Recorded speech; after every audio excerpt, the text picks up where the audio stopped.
Muraho neza bavandimwe aho muri hatandukanye, ndabaramukije kandi Uwiteka Imana ikomeze kubana namwe. Ni umwanya mwiza tubonye twongere tuganire, tuvuge ijambo cyangwa se tuganire n'isi aho muri hatandukanye. Rero uyu munsi dushaka kuganira ijambo Uwiteka yanshyize ku mutima cyangwa se icyo dushaka kuganiraho uyu munsi. Hanyuma rimwe mu ijambo dushobora kuganira uyu munsi ni ijambo rivuga ngo imbaraga zo kubabarira. Ubundi iyo bavuze kubabarira wumva iki? Ese kubabarira bifasha iki? Hanyuma se kandi wewe ubabarira cyangwa se wewe wababariwe ni izihe ngaruka cyangwa se ni iki kigufasha kugira ngo ubashe kubabarira? Ubundi Yesu yaravuze ngo nujya gutanga ituro ryawe ukibuka ko hari uwo mufitanye ikibazo, ukibuka ko hari uwo mutameranye neza, wanasifiwe. Ni ukuvuga ngo subira inyuma, iryo turo ubanza urireke, hanyuma ugende mujye kugira gute, mujye kongera kandi mwongere kandi mukiranure ibyo mutari mwakiranuye. Bivuze iki? Kubabarira ntabwo bifasha cyane uri bubabarirwe. Turi kumwe? Ntabwo kubabarira bifasha umuntu wenyine wababariye, ahubwo kubabarira bifasha mwese ubwanyu, cyane cyane bigafasha wewe ubabarira, kubera yuko iyo utababariye ugira icyo bita guiltiness in the heart. Ugira cyangwa se utababariye cyangwa ntubabarirwe, ugira icyo bita kwicira urubanza ndetse no kwiha akato mu buzima bwawe. Muri make ntabwo ubasha kubana neza n'urya muntu mwitwa ko mufitanye ibibazo. Bivuze ngo birasaba iki? Birasaba ubashe kumubabarira kugira ngo mwongere mugire gute, mwongere kubana neza. Bivuze ngo kubabarira rero ni ibya buri muntu wese, kandi iyo umaze kubabarira wakira iyi atmosphere nshyashya. Niyo mpamvu Yesu yavuze ngo, aravuga ngo igihe yavugaga ngo ituro, nujya gutura utanga ituro ryawe ubanza ujye gukiranuka n'umuntu, hanyuma ubone kuza kuritanga. Icyo bashaka kuvuga ni iki? Byashakaga kwerekana ukuntu imbaraga zo kubabarira cyangwa kubabarira biruta cyane ituro dutanga. Niyo mpamvu Imana igenderera Samweli, cyangwa igihe Samweli yagendaga bamubwira ngo ajye gutera umujyi, hanyuma arawutera, amara kuwutera azana ibintu byiza bizanira Imana, nk'uko bari bamenyereye ko Abisiraheli Imana irya ibintu byiza cyane, cyangwa se Imana yishimirwa nuko bazana ibitambo byiza cyangwa se bibyibushye byiza bigaragara. Ndavuga ngo ntabwo Imana yishimira ibitambo kuruta umutima uyishatse. Turi kumwe?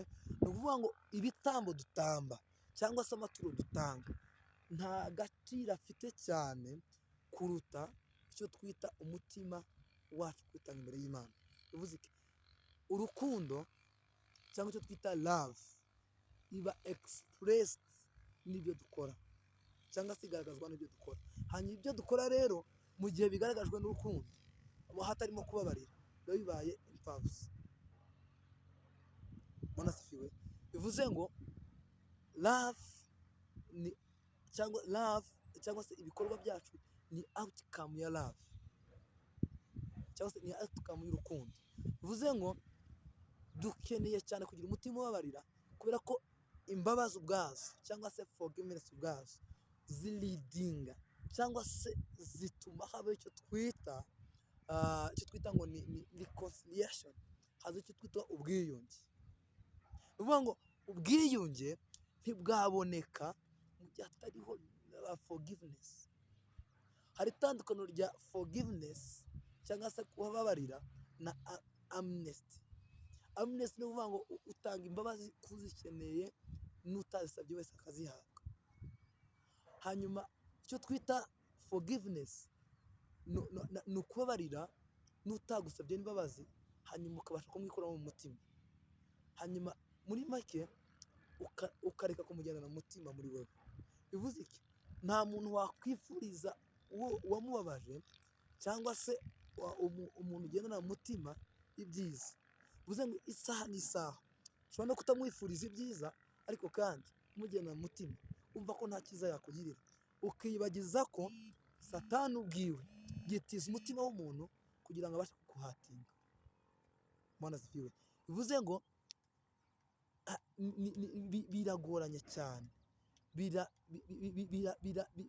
birakomeye kugira ngo umuntu udafite umutima wo kubabarira muri we abashe kuramya Imana mu kuri no mu mwuka. Haleluya. Bivuze ngo niba dukeneye kugera kure, niba dukeneye kugira ngo ibikorwa byacu byaguke, niba dukeneye kugira ngo ibyo twifuza bibashe kugira ngo bibe expanded, bigera ku isi hose, ni uko tubasha kwikuramo umutima umeze nk'amabuye, umutima waho twumva ko umuntu nakubabaza uri bumugendane igihe runaka ukajya wumva ngo bimeze bityo bimeze gutya, ahubwo kuri we wumve ko Satani ashobora kwitiza ubuzima bwiwe, Satani ashobora kwitiza umutima wiwe kugira ngo abashe kuwukoresha kugira ngo akubabaze. Bivuze ngo rero kuri wewe rero ni ku rwawe ruhande kugira ngo ubashe gutahura imbaraga ziri mu kubabarira. Icya mbere, kubabarira kugira imbabazi, kugirira akamaro wewe wababariye, bituma uba free mu mutima cyangwa se ubohoka mu mutima, hanyuma ukabasha gukora ikintu uvuga ngo nta muntu njyanye cyangwa se uri mu mutima wanjye. Ikindi kandi kubabarira bituma bibohora na wa wundi wababariye, hanyuma akabasha kukubwira ibyo agutekerezaho. Muri make niyo yanagutekerezaho ibyiza ntiyanabikubwira, ariko anakwifuriza ibyiza kubera ko yabonye ko wamushije ubutwari. Urugero, Yozefu amaze kugambanirwa na bakuru biwe na bene se, ni ukuvuga ngo yari amaze kugera igihe cyaho avuga ngo no kwifuriza ibi yabibifuriza, ariko kubera yuko Yozefu yari afite umutima wo kubabarira muri we, turi kumwe, kubera yuko Yozefu yabonaga n'ubundi inzira yo kugira ngo ibashe kugera ku bikomeye, kugira ngo abashe kuba umwami wa kabiri ku mwami muri Egiputa, ni ukuvuga ngo ntabwo byari gutuma Yozefu agendana bakuru be mu mutima, ahubwo yaravuze ngo ibyo mwankoreye Imana yabyituriyemo kugira ngo ibashe kubagirira neza. Bivuze ngo rero kubabarira ntibirebana kuba kugiriye neza gusa, kubabarira ntibirebana kuri wa wundi uzi gusa, ahubwo na wa wundi ushobora kuba warakubabaje ubuzima bwawe ukumva sawa, bivuga ngo ni ngombwa ko ubasha kumubabarira, kubera ko imbabazi nta kiguzi bisaba. Kubabarira si ubuhanga, si ubugwari, si iki, ahubwo ni imbaraga z'Imana ziba muri twebwe, ni imbaraga z'Imana zibasha kugira ngo ziguhe kongera kandi kugira gutekereza kwa Kristo. Yesu abantu baramugambaniye, bamaze kumugambanira, bamwe mu bo yakijije, bamwe mu bo Yesu yagaburiye, bamwe mu bo Yesu yakoreye ibitangaza, nibo bahagurutse bavuga ngo nabambwe, nashyirwe ku musaraba, nagire gute. Ariko kubera ko Yesu yari afite imbaraga muri we zo kubabarira, aravuga ngo data ubabarire kubera ko aba nabo batazi icyo bakora. Yozefu ni case study ya Joseph. Yozefu nawe aravuga ngo ibyo mwakoze Imana yashatse kugira ngo ibinyituremo ibyiza, hanyuma abasha kubabarira bene se, hanyuma arababwira ati nubwo data yapfuye ntabwo nzabura kubagirira neza. Bivuze ngo imbabazi birakwiriye ku mukristo, imbabazi zirakwiriye kuri buri muntu wese. Imbabazi ntabwo zijonjora, ntabwo zikora segregation, ntabwo imbabazi ziza ngo ni za runaka, ahubwo imbabazi ni za twese. Kristo yemeye kugira ngo aze ku buzima bwacu, yemera kugira ngo abashe kubarira ibyaha byacu, yemera kwikorera ibicumuro n'ibyaha byacu kugira ngo woye gucirwaho iteka, ahubwo muri we tubasha kubona ubugingo kandi bwinshi. Rero kubarira ni ibya buri mukristo uwo ari we wese. Ntituze tuvuga ngo ntabwo mbabarira uyu muntu, kubera ko nta gikomeye, nta cyaha gikomeye, nta bunyamaswa bukomeye, sinzi uko nakubwira, nta kantu na gato gakomeye kabaho umuntu yagukorera katuma utamubabarira. Mbona sifiwe. Hari umugabo umwe yaravuze ngo hariho bamwe, umuntu ashobora kuba yaraguteye indwara, umuntu ashobora kuba yaragusebeje bikomeye, umuntu ashobora kuba yaragize byinshi bitandukanye, ariko uko byaba bimeze kose nta kantu na kamwe katuma utabasha kubabarira umuntu bitewe n'icyo yagukoreye, ahubwo wirengagiza icyo yakoze ahubwo ukareba future yanyu nawe, kuko hari igihe usanga future yawe cyangwa se akazoza kawe cyangwa icyo ushaka kugeraho gihishe muri wa muntu witwa ko utarababariye, hanyuma uzamufesinga gute mu gihe utamubariye, mu gihe utabasha kumwerukaminga ku buzima bwawe. Rero ikiriho ni uko ubasha kwakira imbaraga zo kubabarira muri wowe, hanyuma imbaraga zo kubabarira zikabasha kuguha kugira ngo ubashe kubana n'abantu kandi ubashe gukora ibyo Imana ishaka ku buzima bwawe. Ndarangije, ariko icyo nshaka kuvuga ni iki? Nshaka kuvuga ngo ubuzima bwo kubabarira nibwo buzima Imana ishaka ko tuba mu buzima bwacu, nibwo buzima Kristo yifuje ko tubasha kubaho. Tuvuga ngo umukristo utababarira nta prinsipe z'umukristo zimurimo. Umukristo utababarira nta prinsipe z'ibyo Kristo yavuze kuri we abasha kuba. Tuvuga ngo nari imigisha imwe wiyima bitewe n'uko wabashije kwanga kubabarira. Mbona sifiwe. Ntekereza nk'ikintu Yozefu yatekerezaga mu gihe yabonaga bagenzi be, cyangwa se mu gihe yabonaga bene se bamugambaniye, bene se babashije kumuta mu rwobo, bene se babashije kumugurisha. Ntekereza niki Yozefu bamaze kuza muri Egiputa, isi amaze gupfa, niki cyaje mu bitekerezo bya Yozefu? Yari afite ubushobozi bwo guhora, ariko kubabarira gukuraho guhora, gukuraho inzigo, aho kukakiriza cyangwa se kugatuma habaho kubaho kwa Kristo muri twebwe. Kubaho kwa Kristo muri wowe rero kubasha kuguha ukanakuraho ibyo Satani yavuze ku buzima bwawe. Uvuga ngo niba ushaka guha Satani umwanya, cyangwa se niba ushaka guha Satani inzira akoreramo mu buzima bwawe, ni ukuzima cyangwa se uziyima imbaraga zo kubabarira.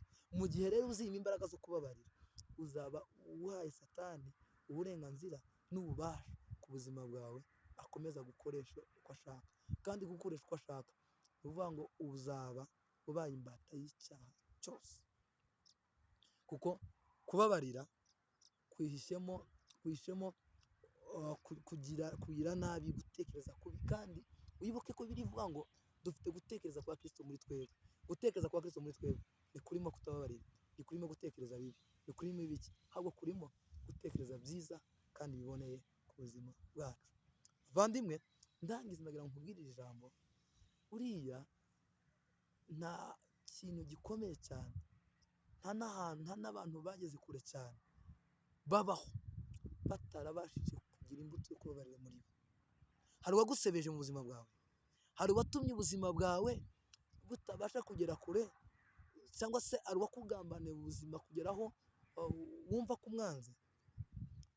Niba byaranabayeho, reka nkubwire, iki ni cyo gihe cyiza cyo kugenda imbere y'Imana ukavuga ngo Mana, nkuramo uyu muntu, kuko muri wewe ugendana na. Hari umugabo umwe wanditse aravuga ngo iyo utababariye buri gihe uhora ugendana wa muntu mu mutima wawe, kuko iyo waryama ku musego ujya ubyuka nijoro ukabyuka wa muntu ari ku musego, ntari ku musego mu buryo buri fizikali, ariko mu buryo butagaragara, wa muntu akugenda mu bitekerezo. Watwara imodoka cyangwa se wajya kuri moto, ibitekerezo byaza bikaza kuri wa muntu. Bivuze iki? Ntabwo ugirira neza wa muntu kuko umubabariye, ahubwo nawe ubwawe wigirira neza. Ikindi kandi ndangiza ndagira ngo mvuge ngo buriya icyo bita kubabarira kurimo uburyo bwinshi. Kubabarira, niba ugiye kubabarira umuntu, ntibisaba umuzane kondisiyo runaka cyangwa se ibintu runaka. Niyo mpamvu Yesu yavuze ngo nitujya gutanga ituro tukibuka ko ari umuntu dufitanye ibibazo, tujye tubanza kureka gutanga ituro kwanza, hanyuma tubanze tubabarire wa muntu. Nicyo yadusabye. bivuze ngo niba rero tugiye gutanga ituro, tugatanga ituro twibuka ko hari uwo muntu ari umuntu dufite ikibazo, ni ukuvuga ngo rya turo ryacu ntirizemerwa bitewe twaritanganye umutima utaboneye. Bivuze ngo gutangana ituro umutima utaboneye ni igihe utanze ituro ariko mu mutima wawe harimo ibindi bintu bitari bya bintu bitemeza ko bya bintu wabasha kubikora. Bivuze ngo muri make rya turo ryawe n'ubundi ntacyo rizakumarira. Kandi ikindi, ituro rero utanze uritanze kubera yuko uritanze n'umutima mwiza, rigira akamaro muri kino gihe. Kandi ikindi riza riba nk'ikintu bita ngo ni uburyo zaravuga ngo ni strongholds, uba wubatse igikuta kibasha kuvugira ku Mana, cyangwa uba wubatse igicaniro kibasha kuvugira imbere y'Imana. Kuko ituro, urugero hari abantu bajya bavuga ngo abo bita ngo ni abakozi ba Satani batanga ituro kugira ngo babashe kugerageza ubuzima bwawe. Muri make ituro utanga rifite uburemere ku buzima bwawe bwo kubasha gutuma utageragezwa na Satani cyangwa se utageragezwa n'abakozi ba Satani. Bivuze ngo nabo ubwabo barabizi. Muri make niba ugiye rero kuritanga, ukaritanga ufite umutima w'ingingimira, bizaba nkaho n'ubundi kuritanga nkaho ntirikuvuyeho, ahubwo uritanga kubera yuko ari ngombwa ko ugomba gutanga ituro. Uritanga kubera ko aricyo rigomba gufasha. Imana ibahe umugisha, Imana ibagire neza. Murakoze cyane, Uwiteka Imana ibagire neza, ndabakunda cyane.